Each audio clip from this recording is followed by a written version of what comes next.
Hello, friends of ARCC. Thank you so much for stopping by and joining us today on our fourth episode of season 2 of the ARCC series. My name is Christine Lee, one of the ARCC co-founders, and we also have another co-founder. I'm April. Nice to meet you all. Cool. In this series, we'll be joined by our special guests, Asian Canadians who have beliefs are amazing inspirations in our communities. In each episode, we'll be highlighting some of our favorite local Asian restaurants. Our hope is that in these sessions, we get to engage in fun conversations about our Asian Canadian experiences over food, because what better way to capture our cultures and cultivate meaningful relationships. Today, we are excited to have our special guest joining us. I'm sorry, I don't want to butcher this, but can you say your name? Yeah, my name is Amita Kuttner. Yeah, so we'll be joining us, Amita Kuttner. Yay. Amita, it's great to have you to join us. Thank you very much. Let me just go through a quick bio for you. So Amita holds a Ph.D. in astronomy and astrophysics from the University of California, Santa Cruz. Their research focused on black holes, wormholes, quantum effects, and the early universe. Amita was the Green Party of Canada candidate in Burnaby North-Seymour in the 2019 election, while serving as the party's science and innovation critic and bringing forward policy on artificial intelligence and emerging technologies. They then ran for leadership of the party in 2020 and volunteered locally during the 2021 election. While you're at university, Amita led advocacy groups supporting the inclusion of marginalized people in the sciences and scientists in the political process. Amita co-founded and served as director for Moonlight Institute, a nonprofit that develops climate, tech, and decolonialism policy, as well as frameworks for a just and equitable future. Amita was appointed interim leader of the Green Party on November 24th, 2021, becoming the youngest, the first trans person, and the first person of East Asian descent to lead a major Canadian political party. That is such an impressive bio, such an impressive background history at such a young age. Welcome, Amita. Thanks for joining us again. Thank you for having me. I'm super excited. We're very excited as well. So right now, let's go into the food. What did you order for today? Yes, what did I order? Well, I ordered from Cafe Orient. So I'm in Ottawa right now, which is the unceded territory of the Algonquin and Anishinaabe peoples. And I'm usually in Vancouver. So I didn't know exactly where. So I asked one of my friends who's also a Hong Konger where to order from. So this is a suggestion. So I got Hong Kong style chow mein and fried tofu and veggies and eggplant, and then some. This is a sesame ball and a bao. So yeah, it's very exciting. Yes, got some dim sum. That's so cool. So Christine, would you like to show us what you got? Yeah, sure. Mine's is more like a vegan. I like something lighter for lunch. So the first one I ordered is like a salad. So on the list is etame bean salad, organic sprout beans, kimchi, black sesame, chickpeas, broccoli, beet, carrot, and lettuce. And for the drink, it's more like a smoothie. I'm just going on the list based off my phone because I don't really remember. It's non-GMO strawberry, blueberry, banana, hemp seeds, organic chai tea, and almond beverage. So I'm really excited to try this. I just saw it on Yelp, good reviews, so we'll see. Yeah. Yeah, so I'm also from Hong Kong, so I like some dim sum and Hong Kong style food once in a while. So I got congee, pig's blood congee, and I got some chicken feet. I also got a dim sum platter. So I've got some shrimp, dumplings, some siu mai, custard buns, barbecue pork bun, and it's chow fun but wrapped with the dough stick. So it usually goes well with congee. And I got it from a Chinese place in Toronto, China downtown. It's called Yijing Chow Fun. What's interesting is that, because I used to work in Chinatown, but I've never seen this restaurant before until during the pandemic when it was on those delivery apps. And then I started ordering from there. I was like, oh, it's great. But yeah, so yeah, let's jump in with our food, and we'll ask you the first question. So let's try a bit of our food and see how it tastes before we go into the sort of the serious things.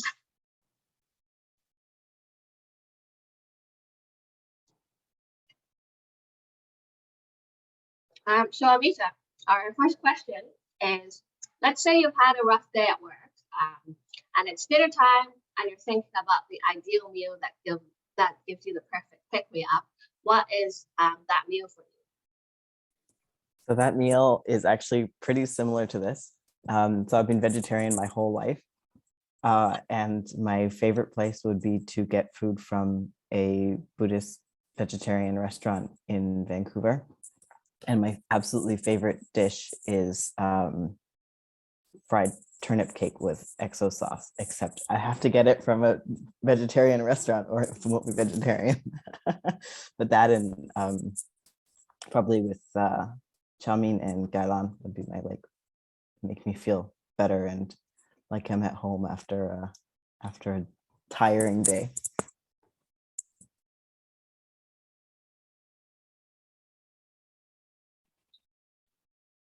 So I guess they don't do the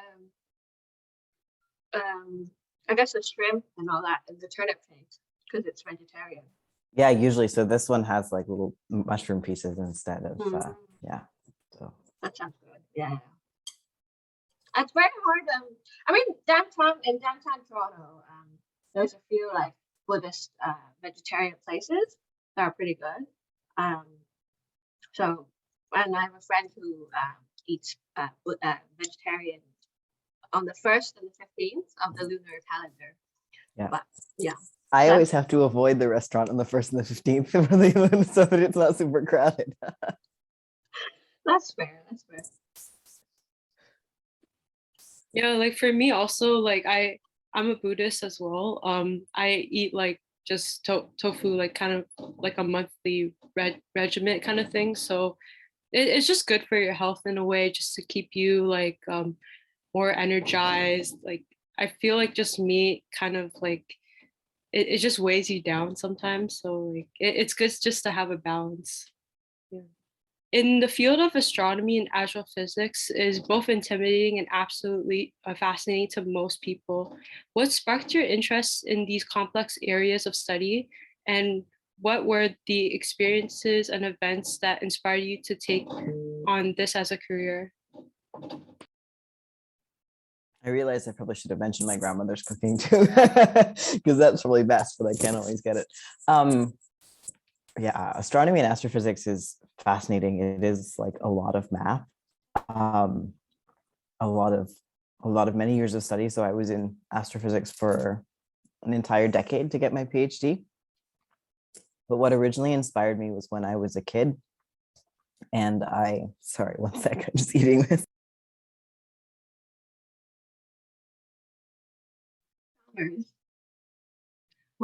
One of my best friends actually did her master's and her undergraduate in astrophysics as well.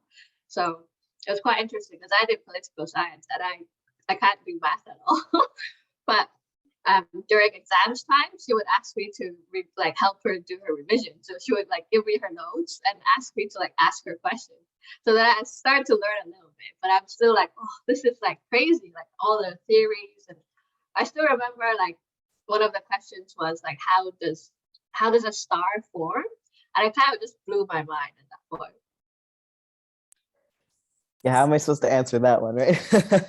Like, how am I supposed to know this from so easily? Yeah, so originally I think I got interested in it when I was a kid, and I was just fascinated looking up at the sky at night, wanting to know how the universe worked.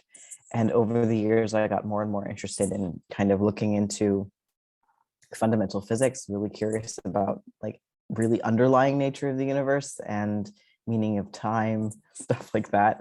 So that's how like what sparked my interest, and never lost that curiosity about space and about the universe, and then found out kind of like how to study physics and cosmology to learn about that.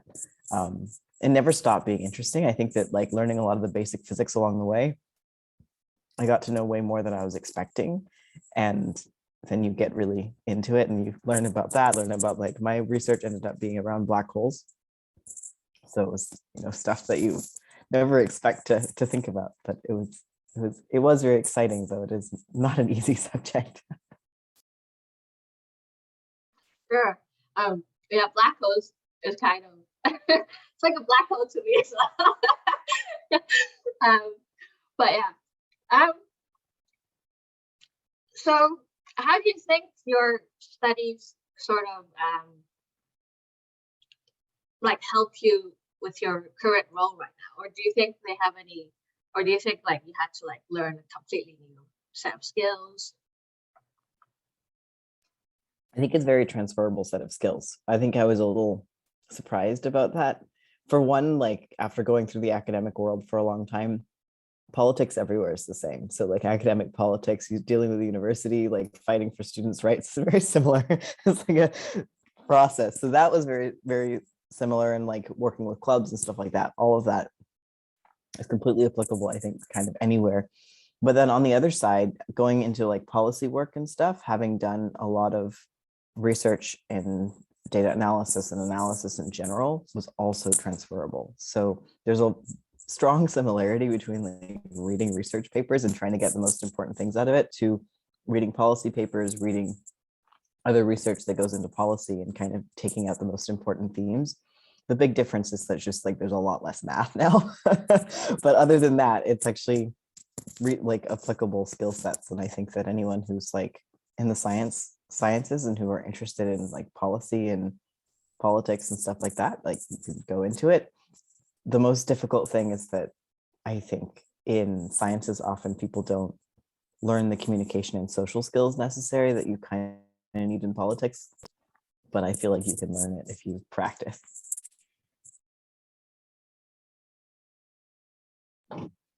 Yeah, like I definitely agree. Like there's not a lot in terms of like scientists being involved in the political realm, and we definitely need to see more of that in terms of like making like affluent like political changes, because it's just so like in terms of like just politics is always like on equality and like other areas that people like usually care about, but less more so on the environment. But yeah. Yeah, we one of our first guests on ARCC was Phil DeLuna. He's also a scientist, and he was also with the Green Party. Who's running for the Toronto St. Paul area, the riding for the last election. So yeah, it's really cool to see a lot more scientists going into politics, especially because I think the kind of the common politician, people have not a great like perspective on them.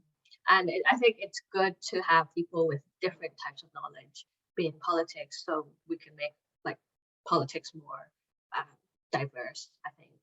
Because I like to tell people, like because there's a lot of people who say, oh, I don't want to be involved in politics. But I think they don't understand, what they don't understand is that, politics is everywhere. Everything is political, right? Like even if you don't touch it, it still touches you. It's not just party politics, right? Like so I think it's great that people from different professions are becoming more into politics and becoming involved in politics.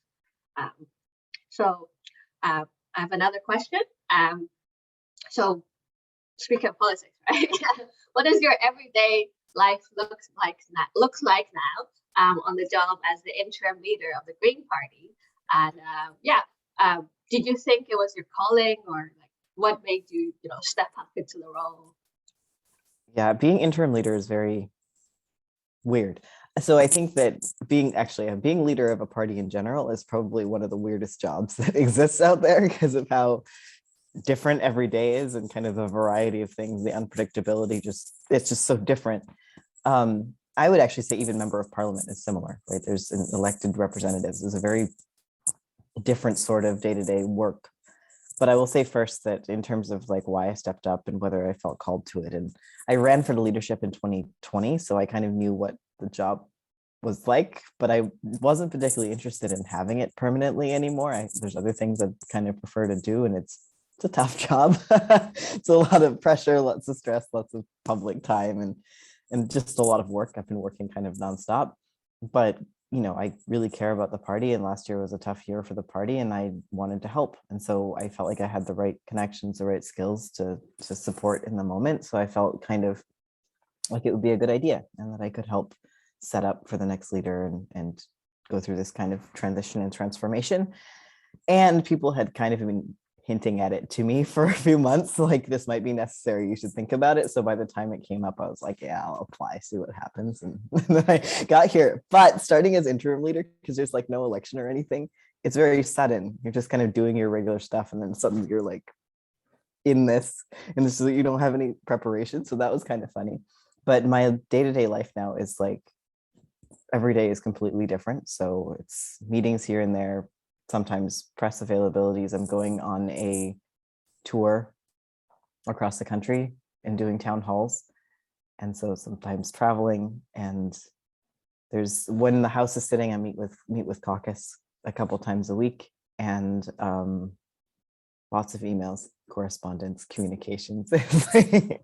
Everybody can say, I think at this point though, their work is like lots of emails, but it's hard to say like what a typical day is like, because they're all so different. And like I look at my schedule, like what am I doing? What am I doing for the next week? Like, is it today? What meetings do I have? Do I have time off? If I have time off, it's like, okay, let me use 5 hours for emails. And like, you know, what do I have to say? What's going on in the world this week? And then suddenly something comes up, like the Liberal NDP deal this last week, or the war in Ukraine, where you have to respond right away. And since we're rebuilding capacity, it doesn't always go according to the schedule of what you're going to get to do or what you hope to do. Where like, I want to talk about so many things, but kind of don't have the staff yet to be able to do it. So yeah, but also doing, in terms of meetings, it's like meetings with outside groups, meetings with staff of the party, meetings with say like shadow cabinet or caucus, or meetings just like with my own like smaller team, or yeah, meetings with governance to get like the leadership race set up. Anyway, it's all that sort of stuff, and then you just get a random set of that every day depending on what's going on. I guess like my question is like, when you came into this role, like were you like well prepared into it, or was there like a support team that helped you to assist in coming into this role? Yeah, because it was interim and not like running for it. If I was like the permanent leader, then you'd have like a whole team ready and stuff ready to go. So there wasn't really, I have my own personal support team, which is amazing. And I like love them, because without them being there around to support me, it would be hard. And then there is the party staff. So as soon as I got in, it's a smaller group than usual, but I had the party staff to work with, and that's very good. But it took like a couple of months for me to get an executive assistant. So just because like we're getting going again, because like the party had such a hard time, it was like at a standstill. So it's going very well, but getting back up is just a slow process. But usually if you'd start as leader, then whoever was on your campaign team would probably become your staff. And then there'd be like your personal staff as well as the party staff. And yeah, so it's a weird mix of kind of atypical leader experience.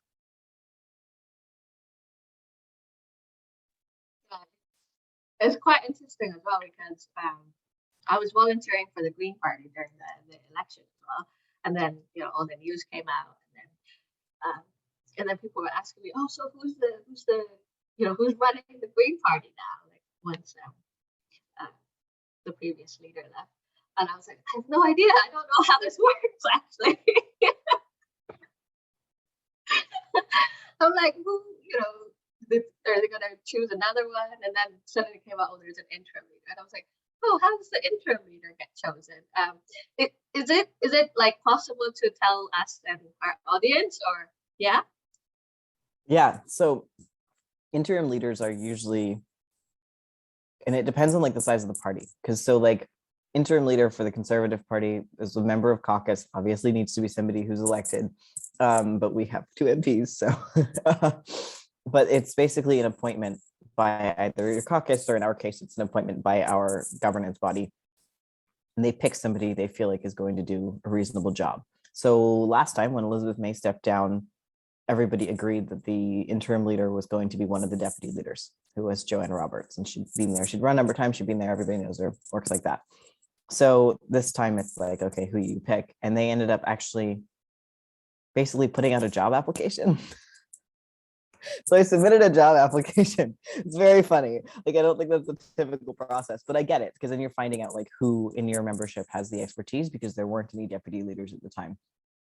But they were looking for somebody with like, who knows political organizing, who like understands the role of leader, who has a relationship to caucus, like all these sorts of things.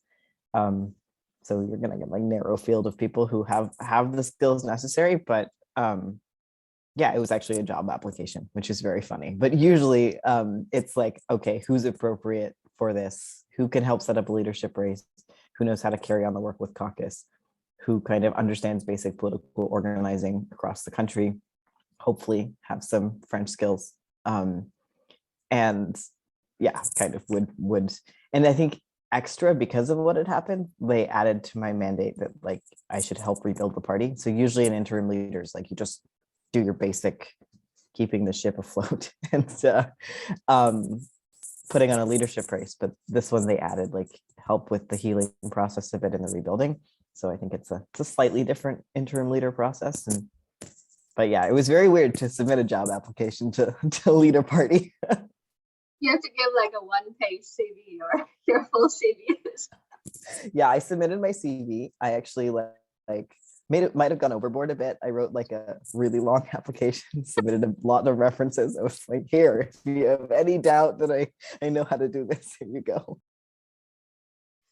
That's fair. That's very interesting, actually. But yeah, that's very, very interesting. Do you want to ask the next question, Christine? Yeah, I guess we're going to segue into that actually. So in what ways has your culture shaped you as a person? And this is the exact reason I'm glad to be eating this food while having a conversation. So I grew up in multiple cultures at the same time. So I'm being mixed race. My mom's from Hong Kong. My dad was from London, England, I should specify. And my family also had like other connections. Like my name comes from India because of like the other connections my family had. And I spent like time basically adopted into a family from India as well. After I went to boarding school, and that's actually when my mother had died. So I grew up in multiple cultures at the same time. But in terms of like my core childhood,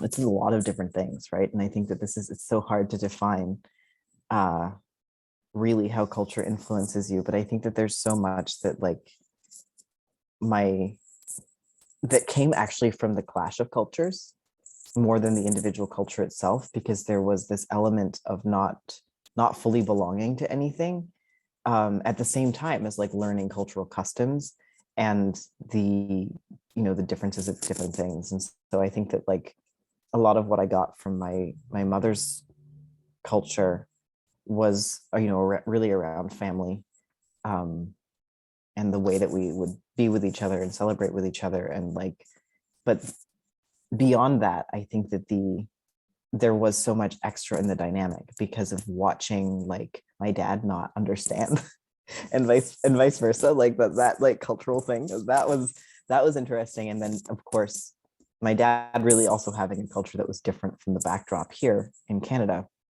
added this other element to it. But it's influenced me as a person in a couple ways. One, like this connection to like heart connection back to land and culture that kind of just informs like the way that you approach every situation just a little bit differently. And I think that what I mean by that is like there's a different relationship in that culture to to family and to responsibility.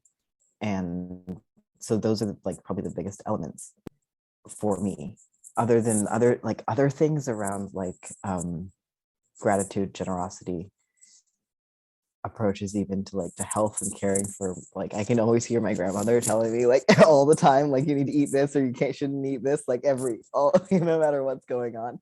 So I think like those are the kind of smaller things, like the approach to health, the approach to the way you set up your life, and then yeah, gratitude and the importance of family always.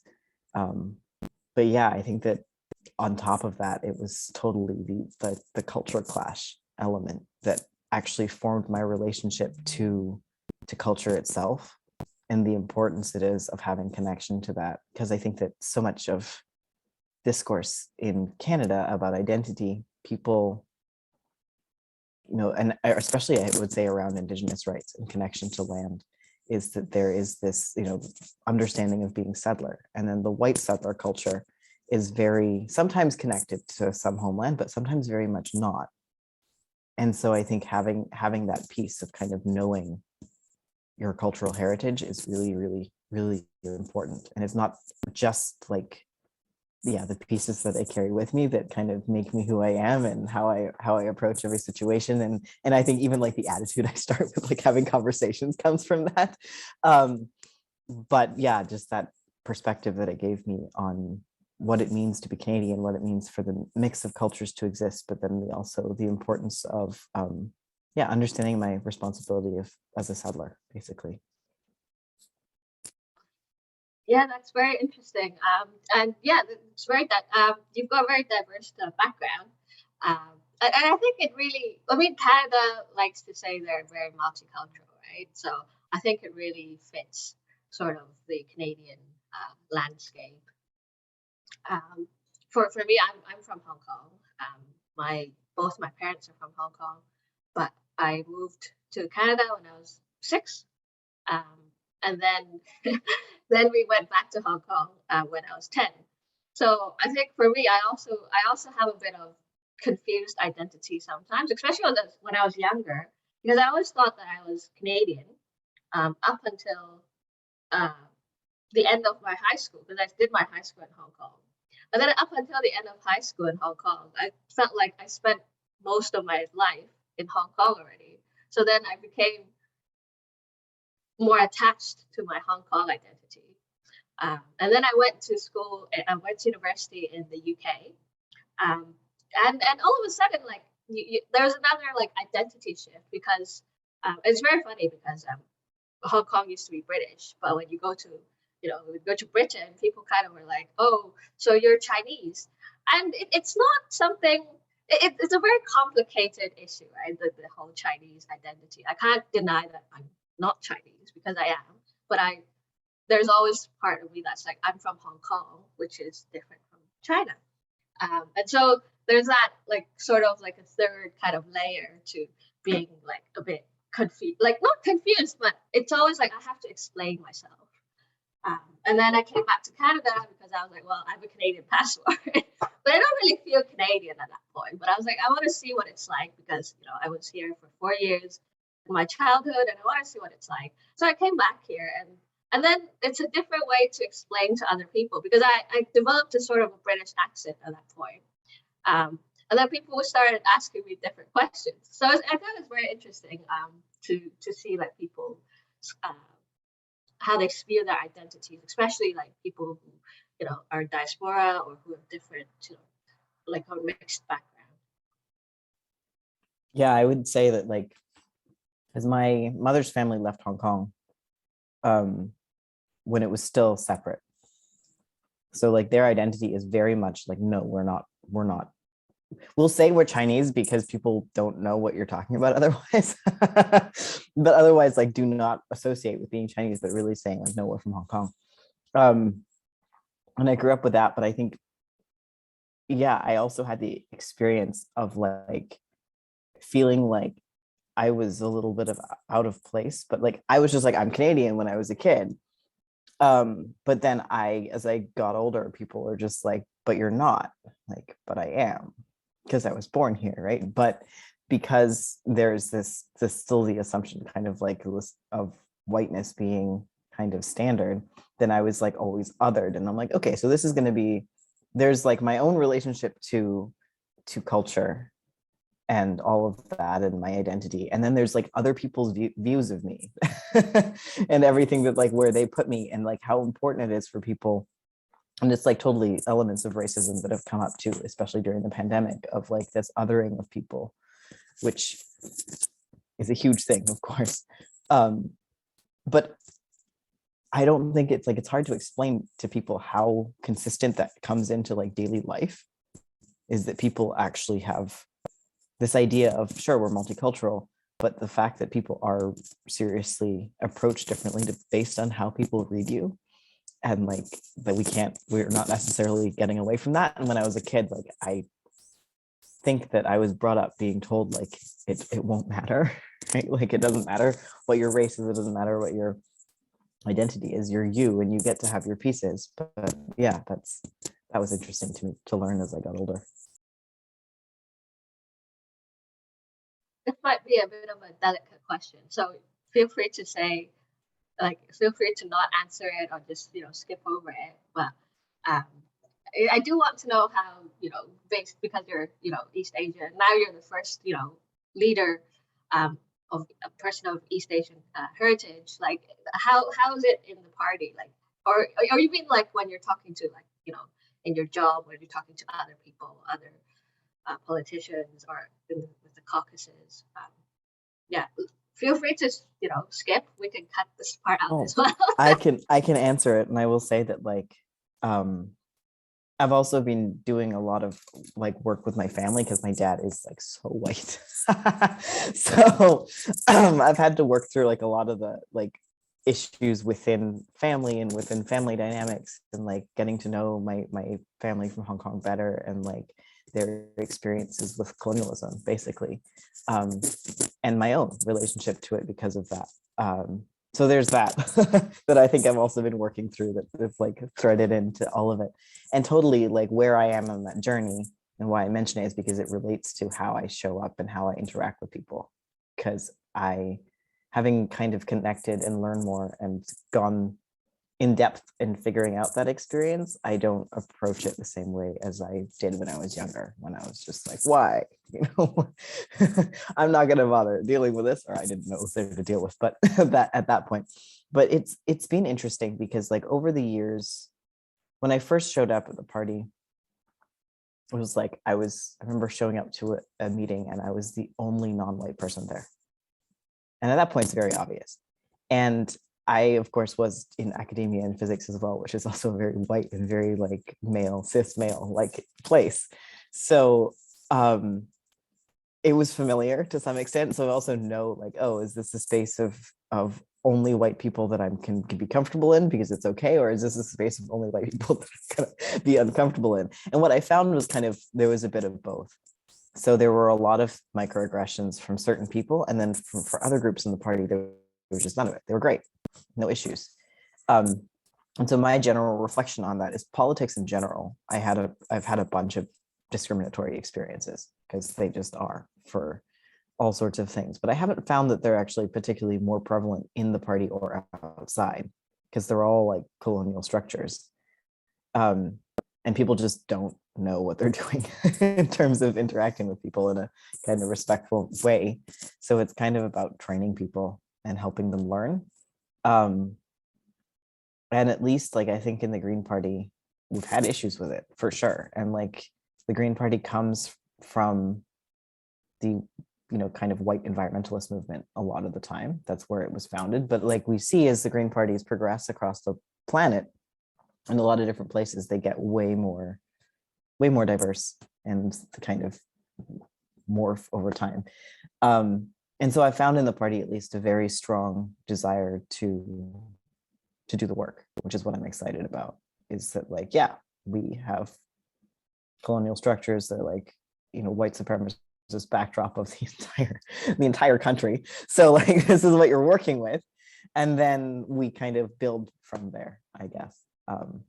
And that like, I know people don't always know what we mean by white supremacy, but I mean like the fact that it was from European colonialism and like the construction of this racial supremacy. And so that's the backdrop. So far meeting with people who are elected, it's been quite easy. I think that's often because people are at least, they have to interact with all their constituents, and it's very unlikely that you're going to get some sort of direct difficult thing.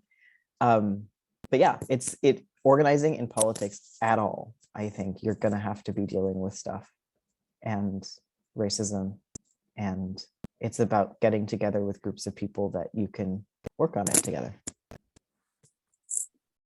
Yeah, I guess like coming from that, like we're now seeing a lot of like representation, especially like in the like more in the Asian Canadian or just the LGBTQ community. But I guess my question is like, what advice would you give to someone who wants to pursue in a career in astrophysics or politics, or like maybe both?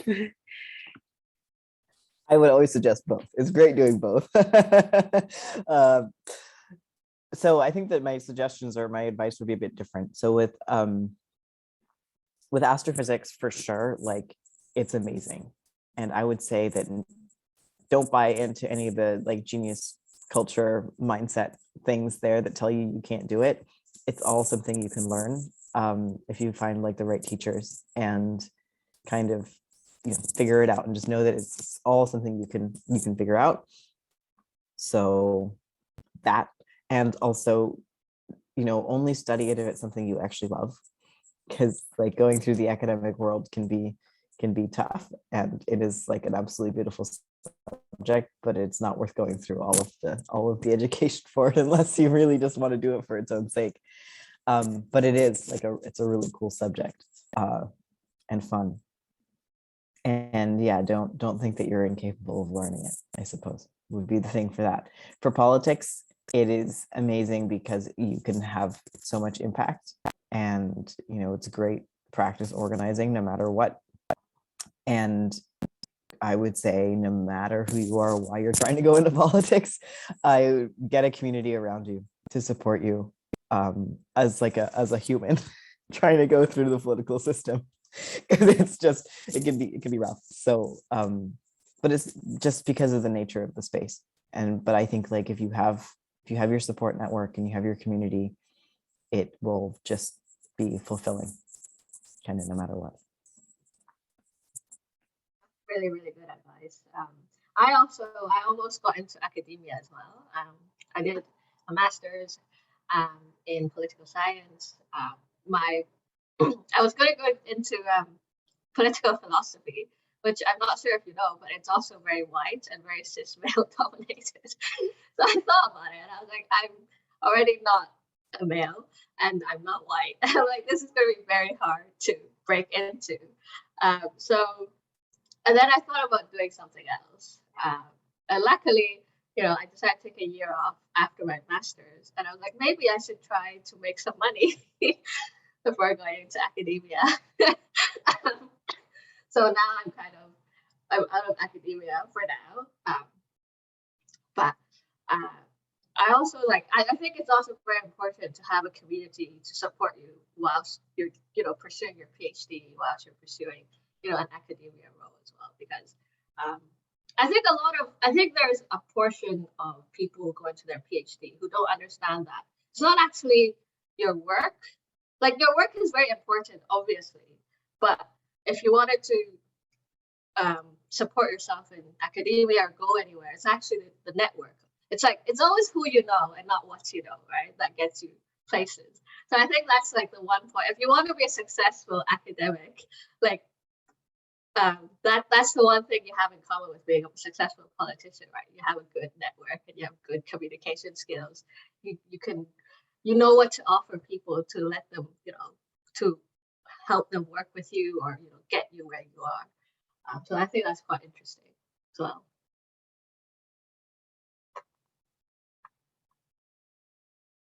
I feel like that's universally true. It's like, it's always who you know. But yeah, I agree. It's like, it's a great, you know, it's like subjects to study. And then once you get to the academic kind of grad school level, it works. It works here. It's great. But then there's like the whole the rest of it that you have to deal with. So I completely agree. So we are closing towards the end of our episode. Let's review our food. Do you want to go first, Amita? Sure. All right. I can also I can bring the dishes over to show them while I'm doing this. Sure. So my chow mein was good, pretty standard. Yeah, so I was good. I also had pepper tofu, which was not the favorite version I've had of this, but it was still good. Yeah, and the eggplant and the always got Buddhist style vegetables were very good. And yeah, I will always love bao, like no matter what. My favorite they didn't have, which is lotus seed, but Out of 10, what would you give?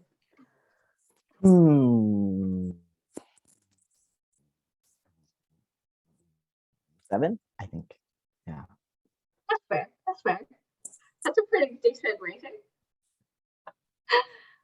Christine, do you want to? Oh, sorry. Yes. No, I was gonna say it's picky. It's hard to say when you get takeout versus getting something fresh. If anyway, yeah. I'd say like I finished maybe like halfway. It's actually pretty good. Like I would definitely consider going back. So I live like in North York. I don't know in terms of like where you are, because like you're like in Ottawa, but like it's kind of like up north in Toronto. That's where it's located. So yeah, and the drink I'm also like halfway from finishing as well. I thought it would be more like a fruity drink, but it's more like almond, like it's kind of infused in a way. I would rate it probably like a 7.5 just to make it up for it. But yeah, I'll pass it over to April. Yeah, so, well, I've had my food before, so it's usually quite good. Because of our some technical difficulties, some of it's gone cold, but it's still very good. The dim sum, I find like you have to eat it like hot when it's piping hot. My favorite dim sum restaurants back in the day, they used to like come out with the old ladies with the carts, right? So that's, and then you just kind of rush up and like kind of grab what you want. So I think that's the best, like, and then you eat it, and then that's the best type of dim sum. But having it to travel from downtown to my place and then having to wait a little bit, it just kind of cools down. So, but it's still very good, like obviously. And congee is obviously always very good. It's my comfort food. It's what I eat when I'm sick. It's what I eat for breakfast sometimes. So I think I really like the congee. I would give it like 8.5. Yeah. So if you're ever in downtown Toronto, Chinatown, you can go visit. There's also a lot of great restaurants in Chinatown as well. Do you eat out a lot when you're in Ottawa, or? Unfortunately, yes. Like I think that it's like since I've only been doing this for 4 months, like I've been here a couple times, but it's really hard to figure out how to cook for yourself. This busy, so it's like a unfortunate amount of eating out happening. Yeah, but I was in Toronto last week, and I had this like overwhelming feeling that I just wanted to eat around the entire city, and it was not going to get the opportunity to do so. That's very good. Yeah, Toronto, the food scene over here is great. You could have any type of food you want. I think so actually. So yeah, if you're back, you can hit us up as well. we'll be very happy to show you around when you're not working, obviously. But yeah, thanks again, Amita, for joining us today. We're very, very happy and honored that you decided to join us. And it was a very interesting conversation. And we wish you all the best as in your role and in your future endeavors as well after your interim leader role. Do you have any closing remarks, Christy? Yeah, I'm also with April as well. Like I haven't seen anyone that is like our descent representing in just in the federal level. So I just love to see your work in the near future. Thank you so much for having me. It was lovely to eat with you too, even over Zoom. So looking forward to possibly doing that for real. And yeah, representing and hopefully doing some good work for everyone.